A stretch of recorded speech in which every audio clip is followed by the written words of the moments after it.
Chapter 2, 1899. As Alfred plays near those ticking clocks, he starts to contract this bout of smallpox, which leaves him struggling in vain. This disease passes over his tongue, descends towards his lung, and ascends towards his brain. It covers him in pus-filled pimples, pus-filled dimples, and pus-filled pain. Seeing Alfred like this makes his mother start to panic and become manic, so she takes him to see his doctor. She takes him past his block of flats, this pack of rats, and that rather hairy proctor. The year is 1899. A Norwegian clerk is designing a modern paperclip one afternoon. An American astronomer is discovering Saturn's ninth moon, and a German chemist is registering aspirin as a trademark. In the Netherlands, a treaty on the war is being signed by diplomats in national costumes. In America, a new society is leaving Bibles in hotel rooms. And in Australia, a cyclone is spreading in the dark. Whilst the British travel to war in South Africa again, in a tram, truck and train, and a boat which looks like an ark. But Alfred can only focus on his doctor's crooked lip, crooked hip, and dusty drug, which his doctor forces down with water which looks brown inside this dirty mug. Alfred's mother carries him out of his surgery and along these paths, past those public baths, and back home for a period of isolation, because smallpox is rather egregious and rather contagious as it spreads its brand of damnation. So Alfred's mother makes a fuss, cleans Alfred's pus, and helps him to flee from his disease. She changes his dressings, recites some blessings, and gives him some lumps of cheese. She cares for Alfred all on her own, here in her family home, where they've both been confined. But Alfred's father is a soldier who's gone to war with his army corps, and left them both behind. His father's left Alfred in a state of sickness, soreness, and stillness. Alfred fights his illness, and overcomes his ordeal. His pimples turn into 32 scars, these stigmata which look like stars, and will never fully heal. These marks surround Alfred's eyes of smoky brown quartz, and his 3 brown warts, as Alfred's form takes shape all over, with cocoa-coloured hair which flutters in the air, and these cheekbones which his mother calls the White Cliffs of Dover. These cliffs of yours be attracting seagulls before too long, my little soldier, she says as she picks his clover. Look at me! There aren't any oceans which need a breakwater like this. There aren't any navies planning to invade your face, my wonderful warrior. Oh, whatever shall I do with you and all your mischief, Alfred Freeman? I really don't know. I don't.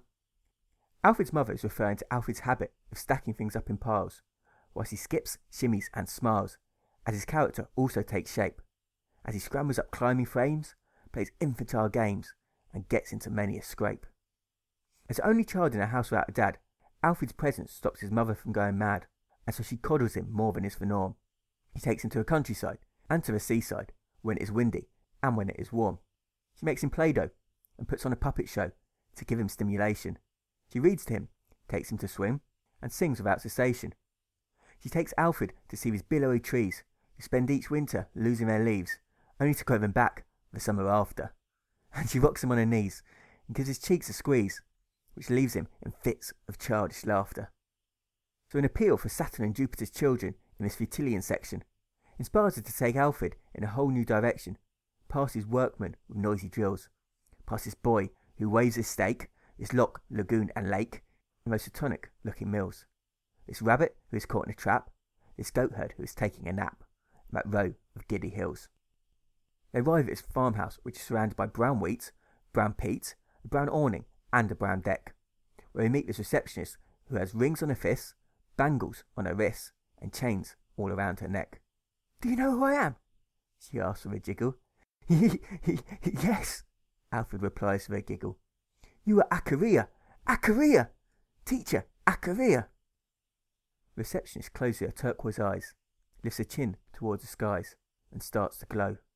Alfred mirrors her movements with his own improvements and his own sort of natural flow, while his mother becomes bemused and confused by this peculiar sort of show, till she is met by his 3 Eastern astrologers, who are wearing regal crowns, royal gowns, and robes which look sublime.